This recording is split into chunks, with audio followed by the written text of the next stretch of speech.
tika bogoh, surati rekan usaha, surati atasan, khusus luar biasa macana. Padahal hanya saijep keuntungan dunia, tapi Al-Quran nu bakal jadi keuntungan akhirat teu pernah didele-dele aja.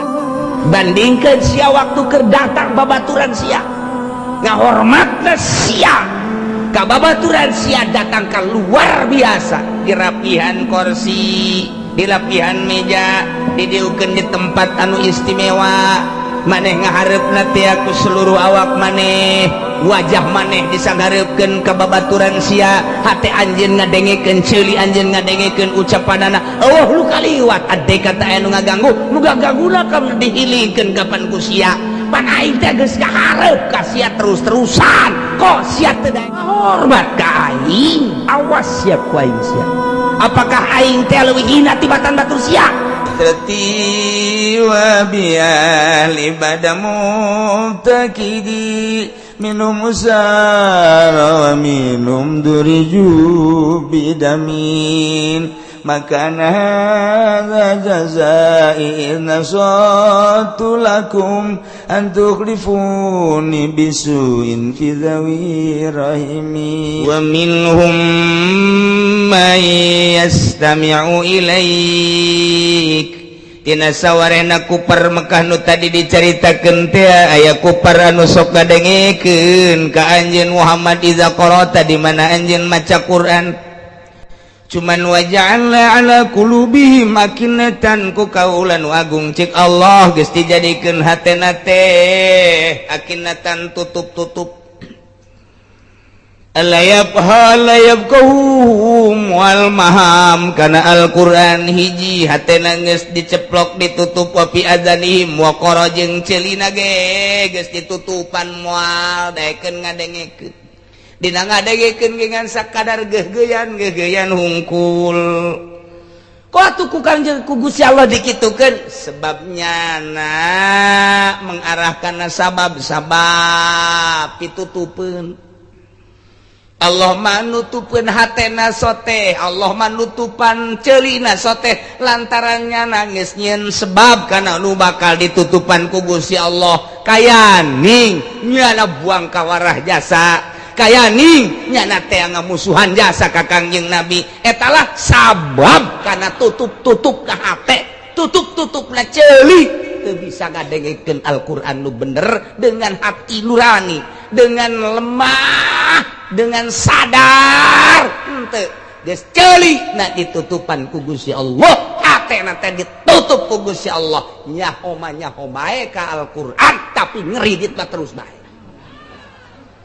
Eta tah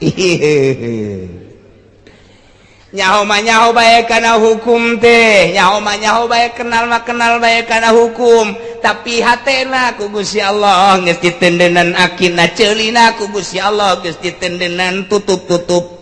Na ieu lawa minhum tina sawarena kupar Mekah teh aya kupar aya kafir nu sok ngadengekeun bacaan-bacaan anjeun Muhammad di mana anjeun maca Quran, tetapi waja'alna ala qulubihim ku kaula atena geus ditendenan akinatan aktiatan tutup-tutup sehingga temuka naon bae hukum nu aya dina Al-Qur'an teh ditarima. Alayafqahu kana yen moal maham kana Al-Qur'an teu hayangeun nya nama paham Al-Qur'an, bahkan wa fi adzalihim wa qaradina ceulina ge geus ditendenan tutup-tutup, geus disumbat, geus teu daekeun ngadengekeun Al-Qur'an. Urang masa kieu mah alhamdulillah ya rabbil alamin, nikmat urang saminggu sapali ngadengekeun Al-Qur'an. Sebalik eueuh deui Al-Qur'an. Saminggu sakali bae geus ngadengekeun Al-Qur'an. Geus pala yasmaunahu sima qabuli. Teu ngadengekeun kalawan ngadenge narima, ngadenge teh didengekeun ngeunahna bae, ngadengekeun teh didengekeun sakadar saliwat doang, ngadengekeun teh seperti angin lalu bae, padahal Al-Qur'an teh kapan kalamullah. Eta kupar Mekah baheula hampir teu beda jeung urang kuari. Quran didengekeun tapi dipahami henteu. Dipahami kurang ala kadar doang, setelah paham teu dipake. Buktina mun make kada Al-Qur'an bentuk negara lain kos kieu. Ieu keur carita atau taruhlah bentuk negara mah geus kesepakatan baheula atuh jujur jeung adil mun bener teh amahnya na make Al-Qur'an. Ja pamarentah nage mayoritas Islam, bahkan aya kiaian, bahkan aya ustadan di DPR nage loba ustad loba kiaian, tapi ternyata berita nu kahandap korupsi jeung korupsi, maling jeung maling bae teu make berarti ka Al-Qur'an. Di luhur da teu make, masyarakat nage teu make sarua.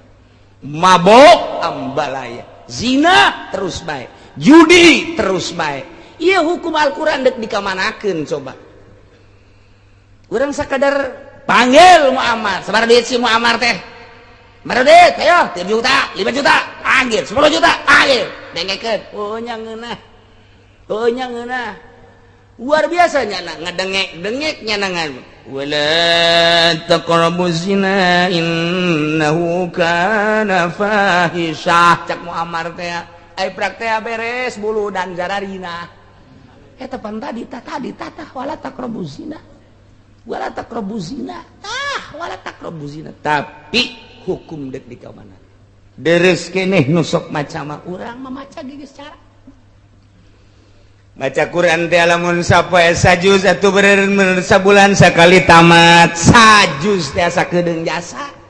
Lamun urang macana lancar mangan sakadar 15 menit tarolah, beusi patekrok 20 menit tarolah, diradat disederhanakeun setengah jam tarolah jaga sekolot sajam 24 jam sapoe sapeting maknya henteu bisa sajam-sajam macan yang maca Quran bakal diseret ku malaikat. Haji maju.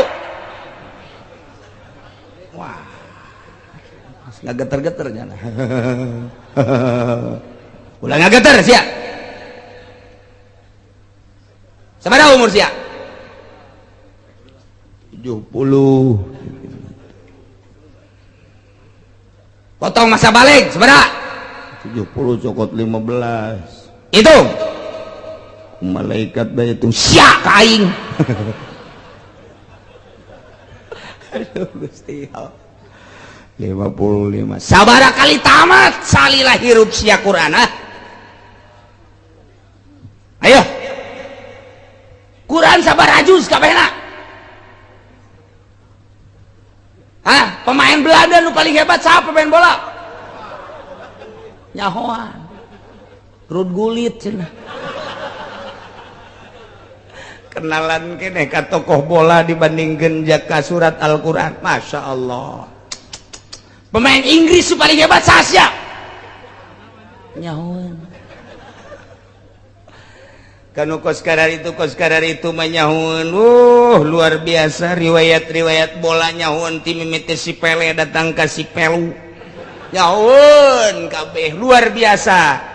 Tah ka Al-Quran mah kunaon teu nyaho engke dijejeleh ku malaikat sia teu bisa 10 menit acan sapoe maca Quran.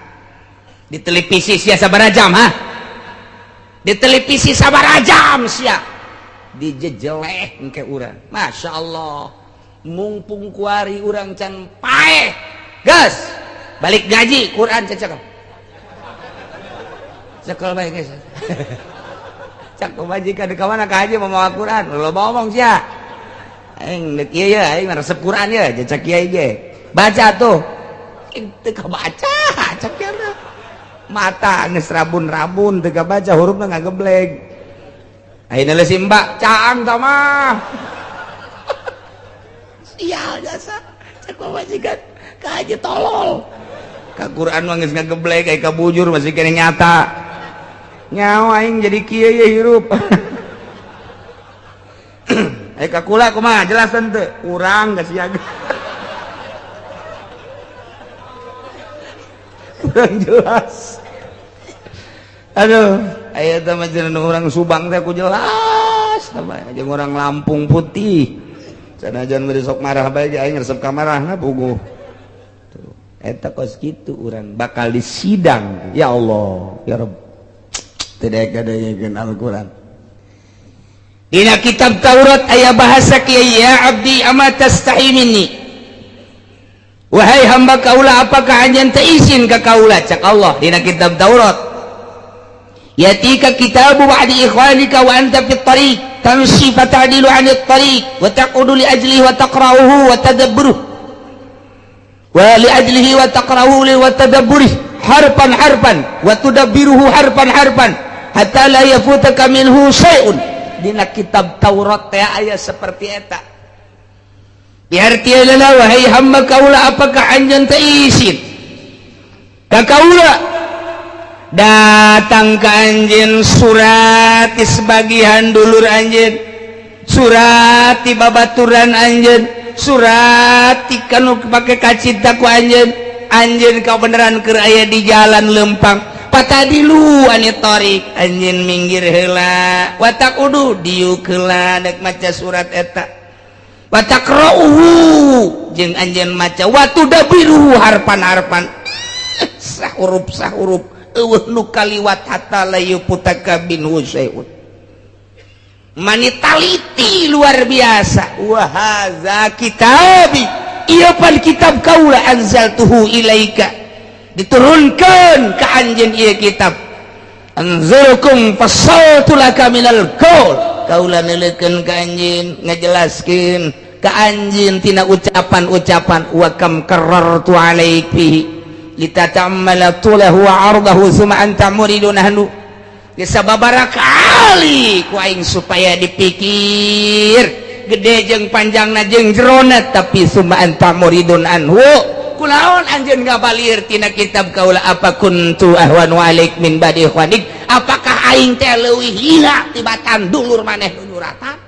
Coba eta. Lamun ku urang kuari di bahasa urangkeun nu sederhana, urang keur lempang di jalan jol bae aya babaturan urang, punten ieu teh Mang Udin teh nya ieu Junaid aya naon ieu aya surat ieu coba barang di deuleu si pengirimna teh Sarwiti keur di jalan cek Junaid din kasih sila kasih ayeuna ieu surat aduh lain samarangan dibuka surat ezana ka negara ka mana ka nu mawana kula mah jadi negara kasih kek itu ya rokok teh rokok ya ongkos saya boh dikieun 100 ribuan yeuh sat aya nu cokot 10.000 tah gaya pengusaha teh kos gitu, pengusaha pelit teh kos gitu. 100 200 10. Ah, ya. Sial ya. Satu bawa surat teh ku galedeg tersebut. Cek Junaid teh din kasih sila kasih. Baca orang baca heula surat. Neangan coba tempat anu ngeunah, tempat anu ngeunah ulah di dieu. Di mah loba nu liwat. Tentrem baca. Berlayang tak bersayap, berjalan tak berkaki. Ini mah kamang-mang.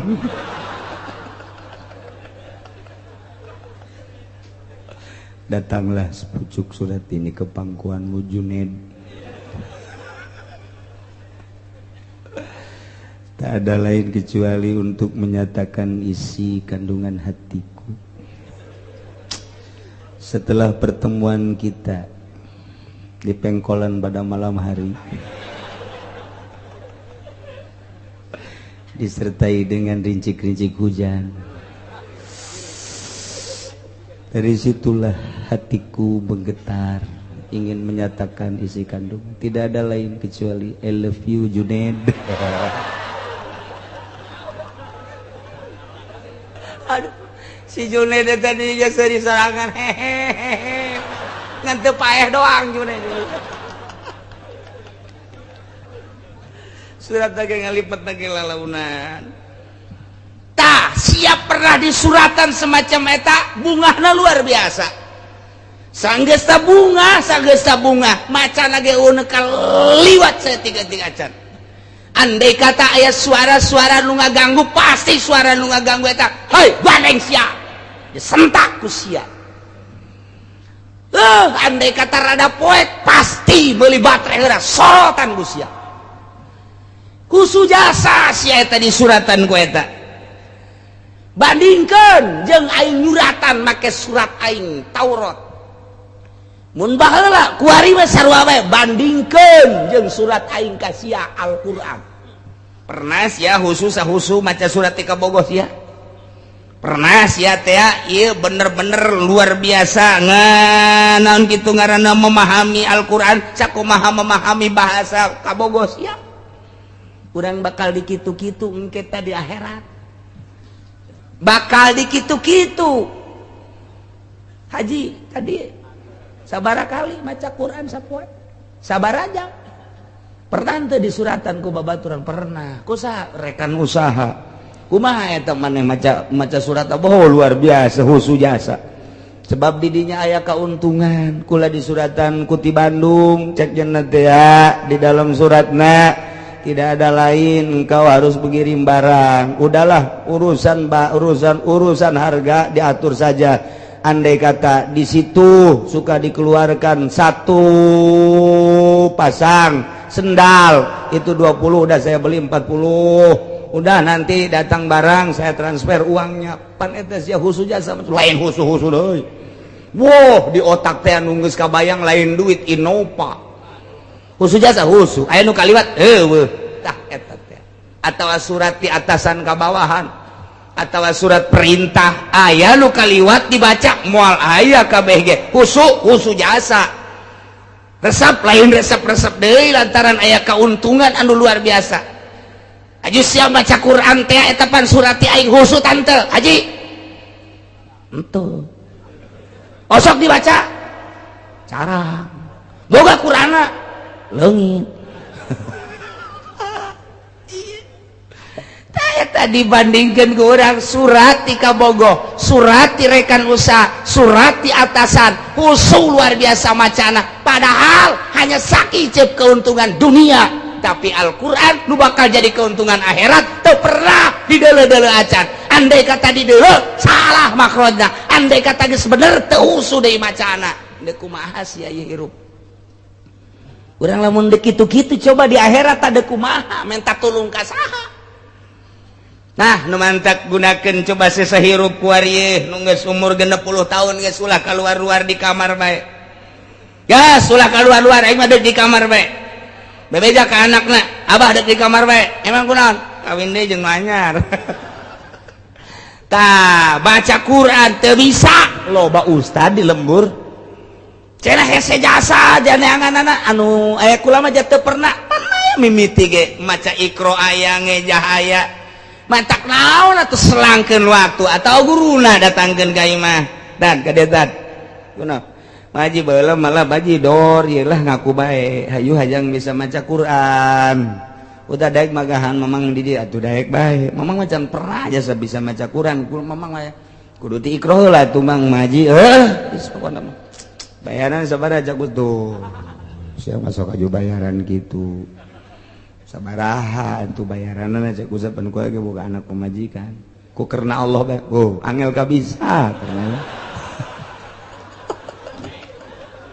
sebab gulana teu giat aduh aing rek nangan ustad karena Allah bae di mana ieu ustad mal manggih Pak Haji karena Allah mah mal manggih ku mah tuh geus pasti ni kos kitu bae juga satu siapa angka naiknya tuh mulai eta teh hiji huruf dibayarna 10 lamun bebeneran macana mudhoafah ditikal-tikal bisa bimiatin 700 derajat aki-aki nu kakarak ngaji alif bahas sing hade bae sing hade guruna artina guruna teh ulah nusuing lamun nusunya alif engke kan Pak Haji alif alif atuh alif alif sia alif aing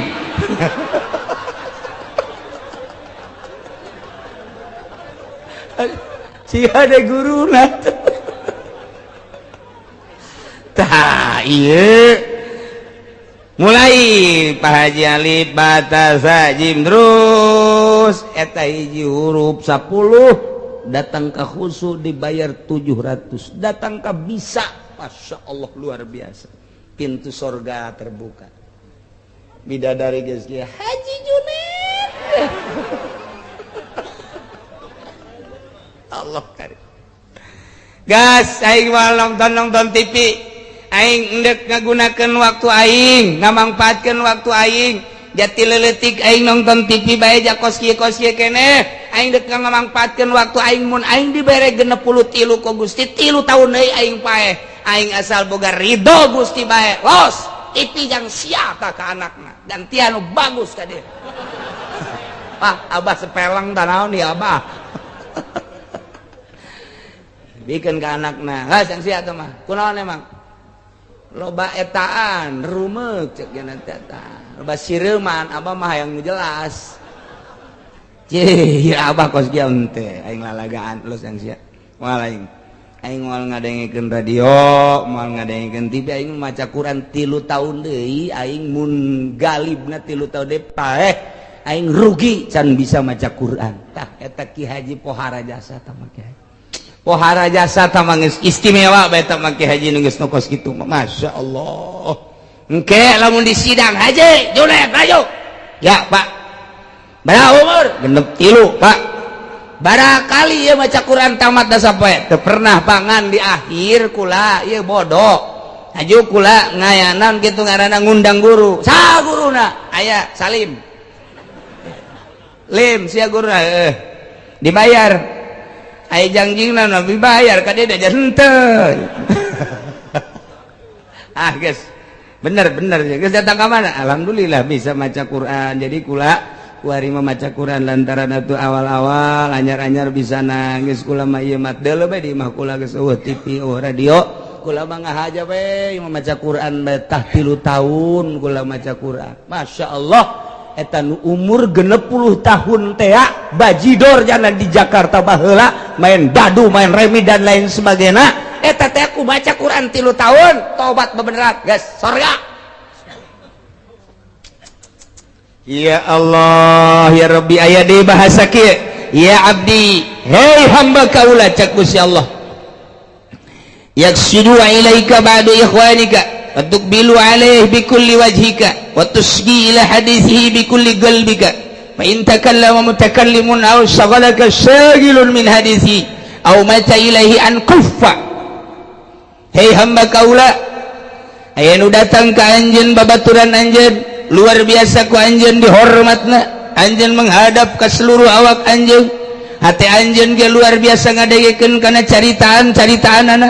Andai kata aya anu ngaganggu hiji jelema anu cacarita di deket anjeun pasti ku anjeun teh dihilingkeun an kupa cicing sia atau indit sia ku husu-husuna ngobrol jeung dulur sia ku husu-husuna ngobrol jeung babaturan sia wa ana zamukbilun alik hei aing tiapan ngahareup ka anjeun wa muhadditsun laka anu cacarita ka anjeun wa anta muridun anni bi qalbik tapi anjeun ngabalieur ti kaula ku hati anjeun. Aja'altani ahwana alaik min ba'di ikhwanika ta'ala Allahu an dzalik. Apakah anjeun ngajadikeun kakak aing cak Allah kakaula leuwih hina tibatan batur sia? Coba eta mun urang di kitu-kitu di akhirat bandingkeun sia waktu keur datang babaturan sia ngahormatna sia ka babaturan sia datang ka luar biasa di rapihan kursi di lapihan meja didieukeun di tempat anu istimewa maneh ngahareupna teh ku seluruh awak maneh wajah maneh disanghareupeun ka babaturan sia hate anjeun ngadengekeun ceuli anjeun ngadengekeun ucapanana Allah lu kaliwat ade kata anu ngaganggu nu gaganguna kam dihilingkeun kapan ku sia pan aing teh geus kahareup ka sia terus-terusan kok sia teu daek ngahormat ka aing tah sia awas siap ku aing sia. Apakah aing teh leuwih hina tibatan batur sia? Mun urang di kitu-kitu jaga engke di akhirat ti kumaha? Masyaallah, masyaallah. Nah iyalah nu mantap coba Al-Qur'an. Al-Qur'an masih ngade. Urang manggi tulisan Al-Qur'an di jalan, urangna teu boga wudu. Komo boga wudu mah ieu teu boga wudu. Cokot bae, kajen teu boga wudu ge. Cenah boga hadas gede, cokot bae.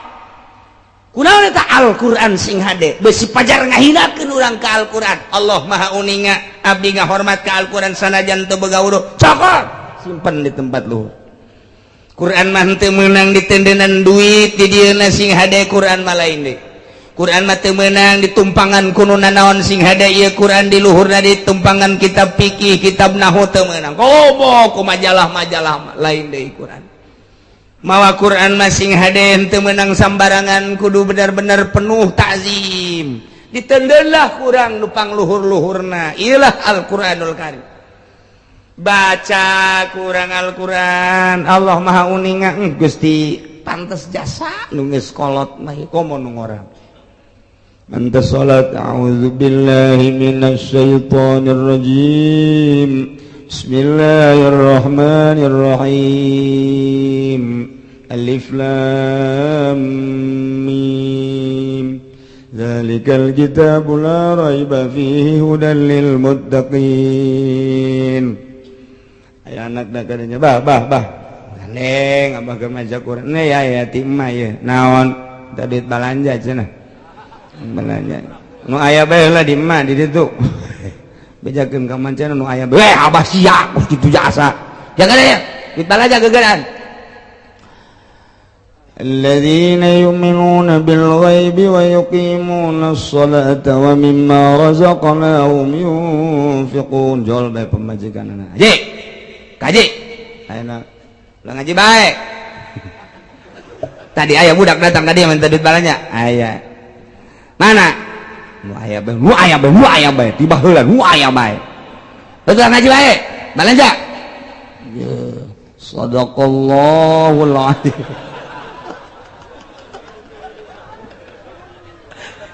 geus acan saayat geus sadaqallahul azim. Gara-gara sia tah balanja tah deuk dihareupeun TV kotrek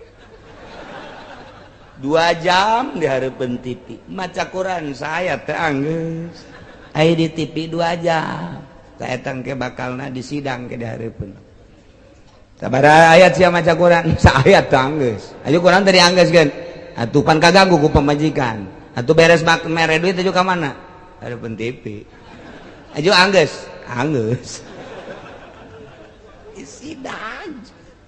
disidang Masya Allah karim sing ade nu can bisa maca Quran belajar nu geus bisa maca Quran mantes salat baca ulah datang ka teu maca atawa dihususkeun aing mah maca Quran teh geus boga waktu khusus jam sabaraha jam 3 peuting batur hees aing kerek maca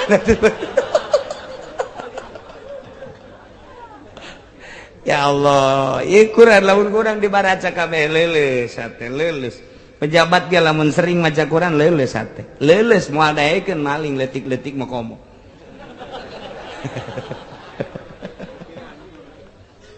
Ya karim, ya Quran. Mulailah urang manfaatkeun waktu urang kadanan ku ditalar baca mun urang nusuk ka mushola aki-aki atau ke masjid. Quran tenden di luhur ke memeh salat atau anta salat ala kadar membaca bae ala kadar baca komo lamun memeh mau memeh sare maca surat alif lam mim tanzil jeung tabarok tah mah geus maklum jasa tah mah memeh sare teh urang maca a'udzubillahi minasyaitonir rajim bismillahirrahmanirrahim alif lam mim تنزيل الكتاب لا ريب فيه من رب العالمين أم يقولون افتراه بل هو الحق من ربك لتنذر قوما ما آتاهم من نذير من قبلك لعلهم يهتدون الله الذي خلق السماوات والأرض وما بينهما في 6 أيام ثم استوى على العرش ما لكم من دونه من ولي ولا شفيع فلا تتذكرون يدبر الأمر من السماء إلى الأرض ثم يعرج إليه في يوم كان مقداره 1000 سنة ما تعودون ذلك عالم الغيب شهادة العزيز الرحيم الذي أحسن كل شيء خلقه وبنى خلق الإنسان من طين ثم ja'ala nasahu min sulalatin ma'in mahin atuh anggeus datang ka anggeus mah datang ka asar ya mah baca ta memeh sare sabalik bismillahirrahmanirrahim tabarakalladzi bi yadihil mulku wa huwa ala kulli syai'in qadir alladzi khalaqal mauta wal hayata liyabluwakum ayyukum ahsanu amala terus datang ka anggeus kumaha emang eta mun maca surat eta kumaha engke urang di jero kubur eta surat eta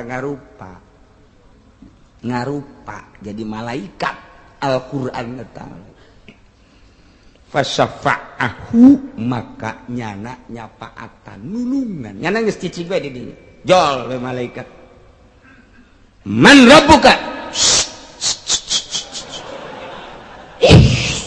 tanya sembarangan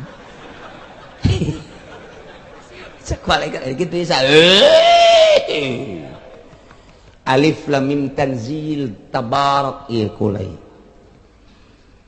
bejakeun ka pangeran kaula ieu termasuk Al-Qur'an apa lain lamun kaula termasuk Al-Qur'an Kangjeng Nabi Muhammad pernah nyaritakeun bakal nyapaatan ka jelema nu sok maca memeh sare sedengkeun kula selalu dibaca kula teh jadi saksi andai kata kula lain Al-Qur'anul Karim hapus kula ulah diayakeun dina Al-Qur'an nyana bebejak kos kitu bejakeun itu ye sakira aing mah tugasna nanya udah sok dia tanya sembarangan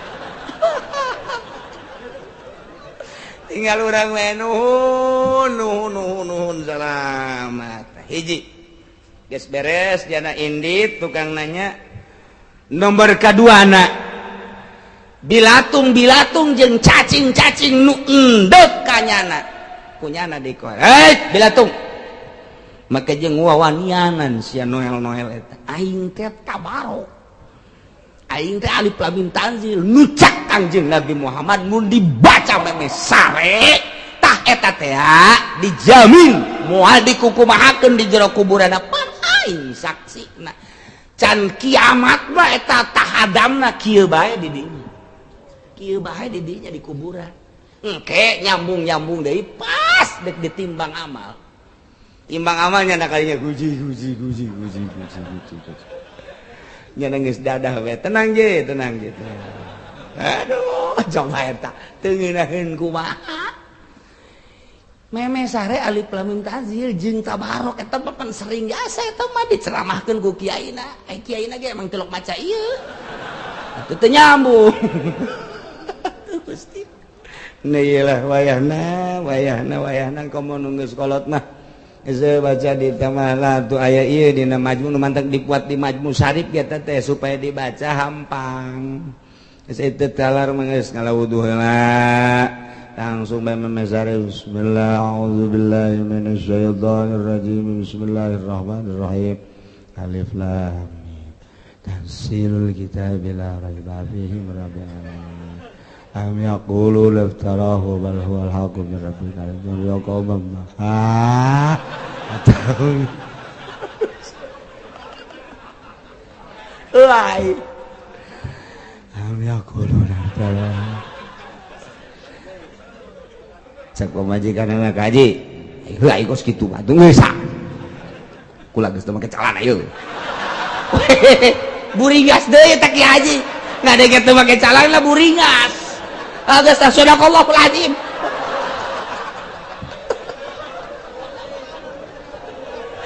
Ki Haji oplong eta batu ngadege teh pabajikana ongkot eta ngomong kos kitu deui masyaallah manis sawadak teh camrok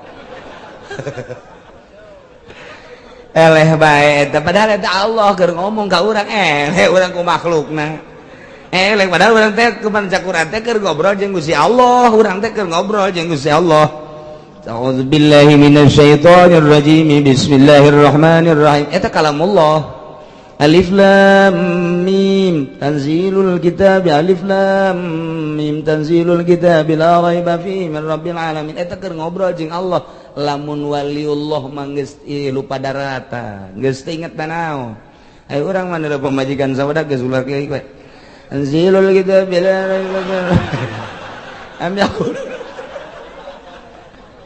aja muka calana di hari penyana deui aduh geus kieu bae Quran hampir teu kaluhurkeun Allahul azim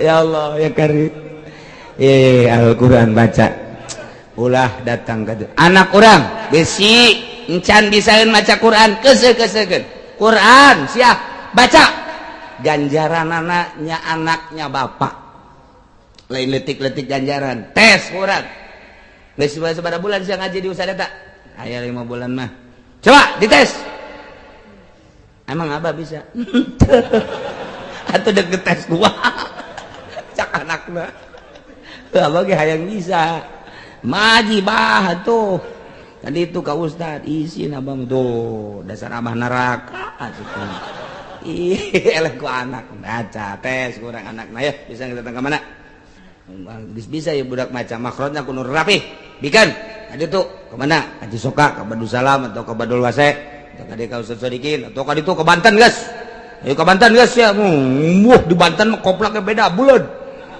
tona bulan guys ka ditu bikin anak kurang guys ulah dimusabakohkeun asal bisa bae maca Quran masya Allah atuh aing makhrajna rapi maca Quran ge urang lagi nu maca ngeunaheun ieu atuh geuna nu macana ge eta nu sok teu ngeunaheun atuh emang nyana ge maca teu ngeunaheun ieu Bismillahirrahmanirrahim alhamdulillah boro-boro batur nyana ge geus teu ngeunaheun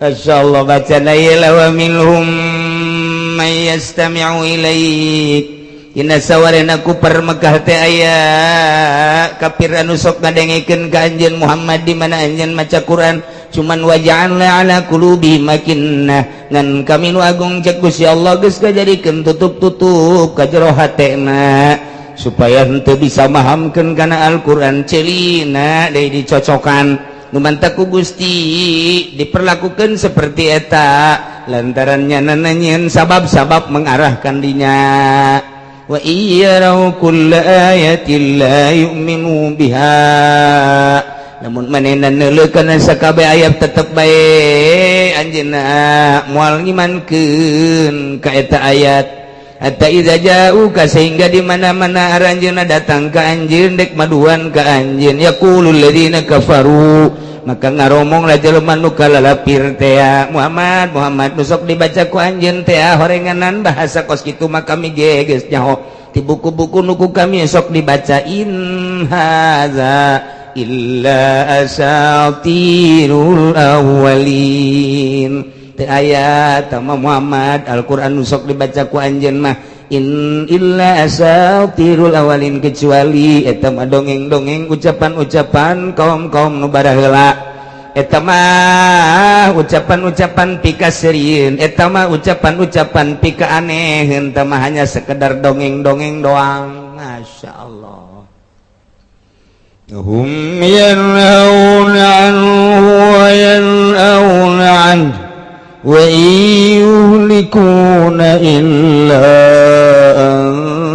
anfusahum wa ma yash'urun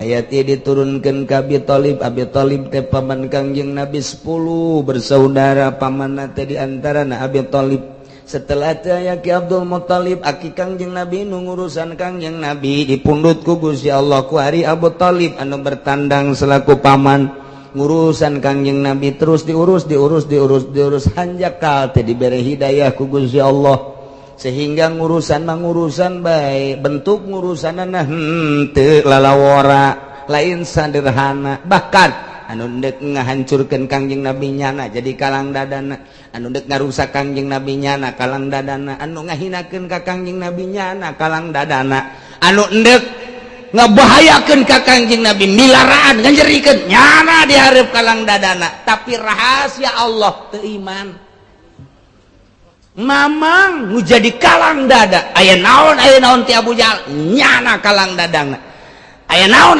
ti Abu Sufyan nyana kalang dadana ti berbagai kanyeri nyana nu tandang di hareup bahkan nyana pidato saudara-saudara sekalian jangan coba-coba Muhammad diganggu berhadapan dengan saya Abu Thalib tapi teu iman masya Allah karim rahasia Allah soal iman mah hese jasa nu mantak eta lain lalagaan ketika berbaring Kangjeng Nabi aya di belah katuhu Abu Jahal belah kenca mang cek Kangjeng Nabi naon lo nu penting imam maca syahadat percaya ke Allah percaya ke abdi sebagai Rasul Allah geus ku abdi dijamin di akhirat abdi teh alo emang diangkat jadi Rasul sok geura maca 2 kalimat syahadat ditungtun ku abdi endek Abu Jahal Abu Thalib dan endek ditoel ku Abu Jahal macem-macem udah sok sambarangan sok syahadat gengsi atuh henteu deui Toeleku Kangjeng Nemang. Coba syahadat bae abdi nu tanggung jawab sebagai Allah di akhirat geus ka Gusti Allah. Ulah aya kumaha geus abdi siap tandang di akhirat. Allah teh kumaha abdi jang mang mah. Endeup maca 2 kalimat syahadat. Cek bujang. Sembarangan sok syahadat na bae. 3 kali kitu. Hos bae. Kangjeng Nabi nyegruk cerik lain jeung cerikan naon teu iman. Tegur ku Gusti Allah, innaka la tahdi man ahbabta walakin Allah yahdi man yasha. Hei Muhammad, innaka la tahdi, anjeun teu bisa mere hidayah. Innaka la tahdi man ahbabta, ka mamang anjeun Abu Thalib anu ka anjeun dipake ka cinta, walakin Allah yahdi man yasha, tapi Allah nu mere hidayah. Tigakeun Kangjeng Nabi bari loyoh ninggalkeun pepegatan ti kuari jeung di akhirat terus merenung Kangjeng Nabi nu ngurusan nu jadi kalang dada anu pohara jasa cintaeunana hanjak hal teu iman. Cek Gusti Allah ulah deui kakarak mamang teu anak Nabi Nuh Kanan darah daging wayah teu dibere hidayah mah henteu bae. Wayah teh diberi hidayah mah henteu bae. Ulah deui kakarak mamang, kakarak Kangjeng Nabi reda. Oh jaheuh. Geus teu bodoh. Nah iyalah turun ayat ieu teh gara-gara mangna Abu Thalib. Abu Thalib teh luar biasa jadi kalang dada Kangjeng Nabi, tapi nyana nyegah. Ai iman mah ulah ka Muhammad coba eta. Cek Abu Thalib ai digalakan ulah Muhammad, dihina ulah eta Muhammad teh, dinyenyeri ulah eta Muhammad alo aing teh, tapi sia iman mah ka Muhammad ulah deui. Yo. Eta kos kitu eta Abu Thalib eta. Iman mah ulah. Dengekeun mah ku sia teh naon caritaan Muhammad nu aneh-aneh. Kusia perhatikan mah henteu naon, tapi aya dituturkeun mah ulah. Cek Abu Thalib, masya Allah, mahal jasa hidayah. Tak turun ayat ieu. Wa hum yanhauna kafir Mekah di antara Abu Thalib yanhauna nyarargah ka manusia anu dina iman ka Kangjeng Nabi nuturkeun ka Kangjeng Nabi wayanhauna jeung ngajauhan ku par Mekah teh anu ti Kangjeng Nabi ane teu arariman ka Kangjeng Nabi. Wa in teu aya yuhlikuna rusakna ku par Mekah teh ku sebab ngajauhan jeung nyarargah teh ilaan busawum kecuali ka dirina. Nyana teh iman ka Kangjeng Nabi rusak, nu rusak teh dirina ngan wa ma yasurun. Nyana keur ngarusak dirina teh teu nyahueun bahwa dirina keur ngarusak. Teu iman ka Kangjeng Nabi nyilakakeun diri. Teu nuturkeun Kangjeng Nabi cilaka dirina. Teu nuturkeun ka Kangjeng Nabi cilaka ngan nyana teu nyahueun bahwa dirina cilaka ku sebab teu nuturkeun ka Kangjeng Nabi Muhammad. Urang mah jauh zaman ti Kangjeng Nabi tepi ka ayeuna, tapi alhamdulillahirabbil mahal ya hidayah. Mahal ya, masya Allah. Nu mantak ti lumbur mana bae daek datang ka dieu aya imanan. Aya ngadengekeun coba-coba ucapan-ucapan Gusti Allah, kalam-kalam Allah dina Al-Qur'an jeung dina fikihna. Eta teh anu ngetuk hate urang iman. Urang teh dibawa ku iman. Gedetan teh tak iman, wallah alam botak buat tak iman. Dibawa ku iman orang ka dieu teh. Aja geus datang ka dieu tuh macam-macam kumaha imanna bae. Aya nu aing mah di tengah bae gede berarti imanna teh. Aya nu di Tangkal Ambon bae rada leutik kumaha iman. Aya nu di mobil bae kuari ngajina lah geus sarua bae cenah ceukna gengsi aing mah kan atuh leutik jasa tah mah imanna. Aya nu di jauh bae henteu ka dieu. Henteu ka dieu di imahna masing-masing bung aing mah ka dinya mah izin. Aing mah kolot ceukna di imah bae. Atuh tah mah kahalagan ku gengsi ngan tetep bae aya imanan. Masalah sih masalah tabak ukur ku sorangan bae ukur ku sorangan jangan di tengah ge emang lah minggu hareup mah moal cenah hareudang ge kan anu keluar atuh macem-macem bae aya nu geus pasrah diri aing mah capek hareudang panas dek di tengah bae menyepaeh cenah di tengah aya nu kitu bae teu nekat meureun teu mah tuh Masya Allah jadi bawa ku iman orang teh ngomong ngaroweco ojah pengenalan iman teh melalui Al-Quran melalui fikih nikmat iman subur al imanu yazid wa yanqus kadang-kadang nambah kadang-kadang kurang mentak sing hade tah urang dek maot cara tadi sing hade nu kira-kira bangsa ahli lain ahli Allah ulah dideketkeun ka doger sakarat buktina Abu Jahal tadi tah Abu Jahal ulah besing ke urang naudzubillah min zalik keur sakarat datang tukang main nu babaturan jeung urang jawara ge bae babaturan urang nu baheula hei sakarat sia inget balak genep teu kieu aku jadi inget balak genep hos bae paeh coba cilaka sia urang jadi anakna babaturan baheula baji dari ulah ji aing hayang kapangi haju gegeran ulah cicing dirinya balik deui geus kapangi tungtun geus kaluar deui kumaha deui balak genep ieu nyasar ge ulah tapi pan lamun ahli Allah maka dia waalaikumsalam nya ge ngarenjag ieu ngarenjag didatangkan ahli Allah naon sebabna sebab geus teu hayangeun kopi teu hayangeun teh teu hayangeun rokok teu hayangeun bakakak teu hayangeun jeruk teu hayangeun doa geus teu hayangeun nya mah coba ge bere bakakak boro-boro bakakak aing si embag geus teu hayang cek dia teh hayang doa nyekelan ka ahli Allah biasa teu nasihat bagi geunaheun geus kuari mah ulah loba anu diinget ulah loba anu dibaca hiji Allah beda nasihat keur butuh mah langsung inget Allah keur kieu mah geus tafwid leuwih tina sagala-gala pasrahna ka Allah fawid hu waruntan ya fawid tafwid garana geus tafwid bae tafwid pasrah jasa geus ka Allah artina pasrah jasa ka apa bebeja bae di hate Gusti abdi baka Gusti teu mawa dosa teu mawa danaon teu boga amal ja abdi maka Gusti kumaha Gusti bae prak-prak aku kabeh di hareupeun Allah ulah ngaku hebat di hareupeun Allah aku dosa aya di abdi kasalahan aya di abdi tapi pan Gusti mah atuh pan maha hampura ka sorga abdi mah lain ahlina ka neraka embung kumaha Gusti bae tama abdi mah jak ka sorga teu pantes kos abdi mah dikasorgakeun ka neraka ja panas abdi mah cak Allah teh di tengah-tengah bae nya kumaha Gusti bae lah atuh tengah ge atuh azaulah panas bae abdi kebal-kebal mah atuh ka sorgakeun bae Gusti eta bahasa nipu Allah eta kos kitu mah cak Gus Dur nipu Allah Gus eta doa nipu Allah cak Gus Dur kos kitu teh ilahi tulil firdausi ahla Gusti abdi mah ka sorga jalain ahli wala aqwa ala nari jahim kana neraka jahim bejana panas teu kuat sakitu bae abdi mah geus bae Gusti abdi mah kumaha Gusti bae eta mah sakitu bae eta mah kamanakeun atuh terserah Gusti ka sorgakeun bae tertipu berarti Gusti bisa teh Gus Dur aya bae teh kitu nya sing hade keur sakarat bisi aya abah urang keur sakarat deuleu bapak urang baheula rada bajir loba babaturan ka situ tah toel ku urang teh di dieu bae mah ngobrolna ya bari ngarokok di luar ulah keuna di dieu teu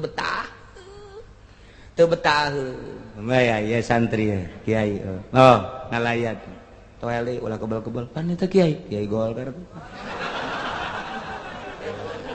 us ulah kebal-kebal ke nyaritakeun proposal deui geus teu bener-bener ahli ibadah keuna di dinya moal jauh ahli ibadah mah ngomongna ti Allah tobat kitu bae Pak deureus pan geuna geus janana ge beda jangan hampura geus dihampura ka Allah bae geus hampura geus pinuh ku nasihat Allah ta eta teh geuna contoh ta Kangjeng Nabi bae jeung Abu Jahal ta eta Abu Jahal tanu menang singkirkeun tuh gitu eta mah keur carita zahir geus kuatan bae ku urang kuari batin urang iman urang ka Gusti Allah Subhanahu wa ta'ala sing rajin-rajin jaddidu imanakum bila ilaha illallah anyarkeun iman anjeun ku maca la ilaha illallah tay Al-Qur'an insyaallah kula minggu-minggu hareup jadi minggu saminggu deui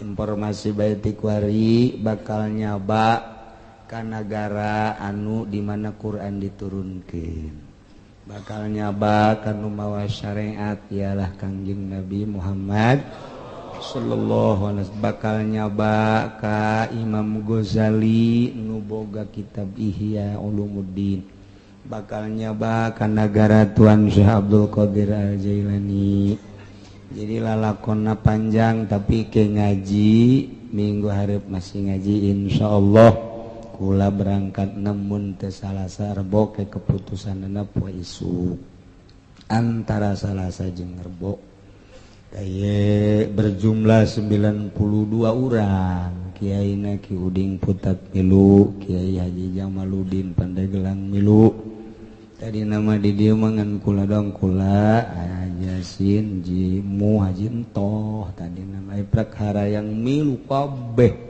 jadi kabeh milu adik-adik kula berikut minantuna Haji Rumdani Haji Opang kabeh milu insyaallah orang luar negeri hatung marilu loba Haji Firdaus milu termasuk Haji Epi Haji Supendi marilu termasuk Lurah Oji keluarga jeung bapak-bapana kemudian adu anak Haji Madhuri marilu kabeh kemudian Haji Ani marilu terus lobaan jazadah nu milunya kemudian ti luarna atuh orang Cikarang Haji Salim nu nyeun basement milu lobaan malahnya nama duka sabara urangna kemudian aduh ayeuna Haji Pandi nu sok berangkatkeun haji teh kita ge sarua de milu terus Haji Rosidi Ledung milu terus loba tanu marilu teh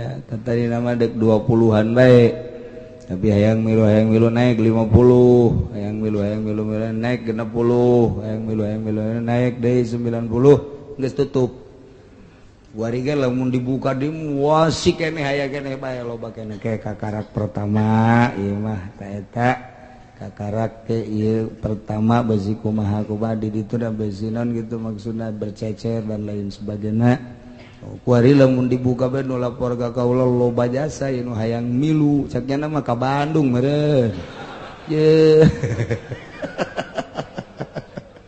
eta ieu luar biasa ieu jadi lobaan itu do milu teh urang ketos saja atuh aya terus ya 90 urang lah terus termasuk ti Bekasi ge aya deui Pak Joni teh ya nu baheula mobilna dipake ku urang naon karang-karana ngirim ke Yogyakarta teh kontainer wae eta milu dinya ge duka opatan duga sabaraha jadi ieu alhamdulillah ti Pasir Gadung ge aya marilu nah jadi berjumlah 92 jadi orang ngaji masih isuk insyaallah ngaji umroh ieu teh caritana mah kemudian ngan bari ziarah tadi nama ka Yordan, Mesir, Yaman sekaligus ngan perena kebal teuing jadina tadina di Yordan aya Ashabul Kahfi di Mesir aya apa kuburan Imam Syafi'i, Abu Darda terus jeung berbagai-bagai ulama di Mesir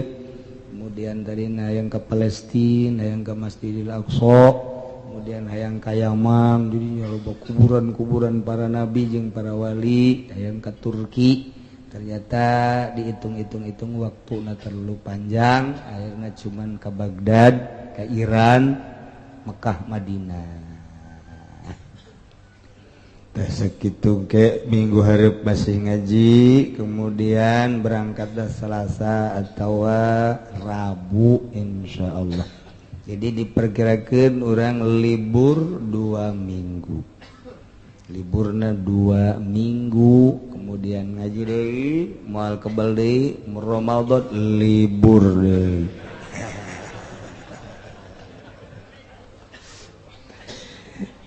insyaallah tapi loba kiai-kiai anu kakula ngomong ye ngomong teh lain naon cenah kiai padahal mah cenah mun nguji-nguji ganjaran mah mendingan ngaji bae cenah dibandingkan jeung umroh mah sarua kula ge dina pikiran mah gedean ngaji sebenarnya mah ieu ganjaranna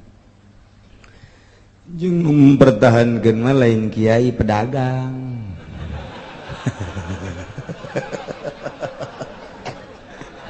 ulah jadi kiai umroh kebelamat 2 minggu udah aduh cenah kula lumayan ya di dieu siapa gitu bae cuy berbagai-bagai lah nu datang ke kula ditampung termasuk sababaraha kiai anu meureunanan sono bae ngaji teh kos kitu teh sehingga nyaritakeun beureunan gedean keneh ngaji dibanding jeung ziarah umrah bener ngan ieu mah insyaallah cuman sakali ieu kaditun mah ku Allah bae santaran sono jeung Tuan Syekh sono jeung Imam Ghazali sono jeung nusok dihadiahan we segala Musa Al-Kazim segala Junaidil Baghdadi segala kubur eta nusok dihadiahan terus unggal poe tah ieu deuk nyaba ka ditu ieu ge neruskeun lalakon almarhum Abah kula deuk berangkat jeung Abah ka Baghdad geus pas sini jasa pas deuk daftar terjadilah perang Teluk eta pas perang Teluk teh tahunan dek berangkat ke Baghdad ngan model akhirna loba nu kapanggih teh jeung almarhum jeung kula teu tapi di ditu di Baghdad lain loba aya lah urang di ngan bali caritakeun eta mah kos kitu bah meureun geus kadong niat ka ditu aya tak urang dieu urang Banten anu ka Baghdad aju kapanggih ge dongeng jeung urang Arabna di dinya kapanggih tas Kidimyati Cidahu geus jelas tama Ki Armin nu manggihanana Ki Armin maka ditu naik pesawat barang datang ke Baghdad cek urang Arab di dinya cikene mah cenah balik saha Dimyati Cidahu ju sakena itu kanyahuan daftarna deui pas gitulah eta tasreh jasa aju ya buyana dongeng di tapi tertentu abuya ge dongeng aing mantos di ditu cecek ge data mantos di Baghdad teu kapanggih jeung Sasa kapanggih jeung si Dimyati Cilongok doang kos karari itu ilaha berangkatna teu kanyara rawat tak kos karari itulah dongeng-dongeng anu kitu jelema-jelema karari itu urang ge ya kamari ge dongeng karang pas dongeng itu ji Bang eta di ditu bae nya nama di mah bukan nu ngora teu beres jasa batur mah di kuburan wali nya mah dikontrakan surang Cikupa emang karar itu bae pagawean nah iyalah dibejakeun ti ayeuna bahwa ke minggu hareup sakali deui kemudian orang ngadoa mudah-mudahan kula disalametkeun sarombongan kabehan nu di dieu naga saralamet deui jeung urang sakumaha biasa urang bisa ngaji deui sakumaha biasa tetep ngaji saminggu hareup deui wallahu a'lam. Allahumma shalli wa sallim ala sayyidina Muhammadin fil awwalin wal akhirin barik wa sallim wa radiyallahu ta'ala an sadatina ashabi sayyidina rasulillahi ajma'in amin ya Allah ya rabbal alamin. Allahumma arinal haqqa haqqa warzuqna tiba'ah wa arinal batila batila warzuqna tinabah wa la taj'al mutashabbihan alaina fanattabi'al hawa. Allahumma hdina siratal mustaqim اللهم اهدنا الصراط المستقيم اللهم اهدنا الصراط المستقيم صراط الذين أنعمت عليهم من النبيين والصديقين والشهداء والصالحين وحسن أولئك رفيقا ذلك الفضل من الله وكفى بالله عليما وصل وسلم على جميع الأنبياء والمرسلين والحمد لله.